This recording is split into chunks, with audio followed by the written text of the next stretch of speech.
ஒரு வாரமா ரொம்ப உடம்பு சரியில்ல மக்களே. என்ன செய்யன்னு தெரியல. ஒரு வாரமா வீட்லயே தான் இருந்தேன். அப்புறம் வேற ஒரு காலேஜில எக்ஸ்டர்னல் ஒர்க் ப்ராக்டிக்கல் எக்ஸாமுக்கு எக்ஸ்டர்னலா போட்டிருந்தாங்க. போய் தானே ஆகணும் மக்களே. என்ன பண்ணுறது?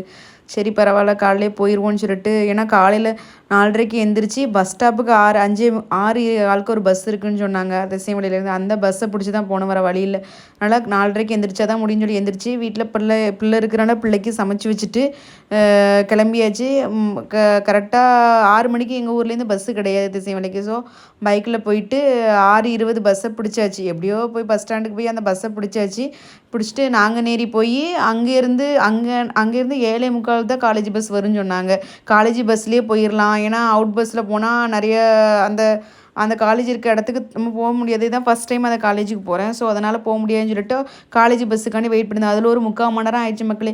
காலேஜுக்கு போயிட்டு ஒரு பேட்ச் மட்டும் தான். ஸோ அதனால் மேடத்தை கேட்டேன், மேடம் சீக்கிரம் முடிச்சு விடுங்க மேடம், மழை வேறு வருது, எனக்கு கொஞ்சம் உடம்பு வேறு சரியில்லைன்னு சொன்னேன். மேடமும் சீக்கிரம் அனுப்பி விட்டுட்டாங்க.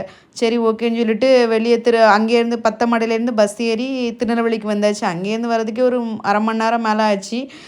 திருநெல்வேலிக்கு வந்து திருப்பி திருநெல்வேலியிலேருந்து நம்ம திசைமலைக்கு பஸ் ஏறி திருப்பி திசைமலையிலேருந்து எங்கள் ஊருக்கு பஸ் ஏறி வந்தேன்.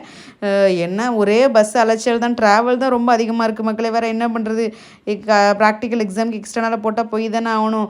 சரி ஓகே. ஆனால் வரும்போது சரியான மழை மக்களே. என்ன செய்யன்னு தெரியல. மழையில் நனைஞ்சிட்டு தான் வந்தேன். யாருனே உடம்பு சரியில்லை, மறுபடியும் மழையில் தான் நனைஞ்சிட்டு வந்தேன். பிள்ளை ஒரு கொடை கேட்டேன்னு வாங்கிட்டு வந்தேன். சரி ரொம்ப நாளாக வேறு ஃபஸ்ட்டே ஒரு கொடை வச்சுருந்தேன், அது தொலைச்சாச்சு. திருப்பி அங்கேருந்து கரெக்டாக 11:30 கிளம்புனேன். வீட்டுக்கு ஒரு மணி எத்தனை பாருங்கள் மக்களே, 3:30 ஆகிட்டு. 3:30க்கு 12:30 to 11:30 12:30 1:30 2:30 3:30 4 மணி நேரம் ஆன மாதிரி ஆயிடுச்சு. என்ன செய்ய? வீடியோ பிடிச்சிருந்தா லைக் பண்ணுங்கள், சப்ஸ்கிரைப்